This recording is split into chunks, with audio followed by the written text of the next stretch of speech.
Поема «Білорус». Хоч життя, мов літо спекотне, і роботи аж завались, сам собі обіцяю укотре, що таки неодмінно колись некомфортною електричкою аж під самий кордон проберусь і шепну верболози над річкою: я кохаю тебе, Білорус. Я наполягаю на цьому слові, я саме так кажу. У білоруському піларкаладі було б «я люблю тебе». Так, так. Ні, мені не потрібна віза, можу їхати в будь-яку мить. І ніяка залізна завіса поміж нами ще не стоїть.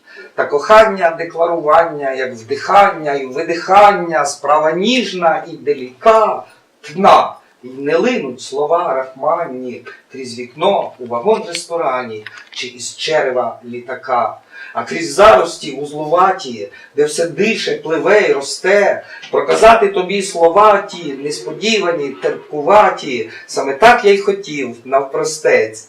Є багато країн довкола, схід і захід, зима й весна, а така проста й загадкова, в мене ти, Білорусь, одна. Не різка, не разючо позірна, загубивши свій росяний слід, заблукала красуня князівна і заснула серед боліт.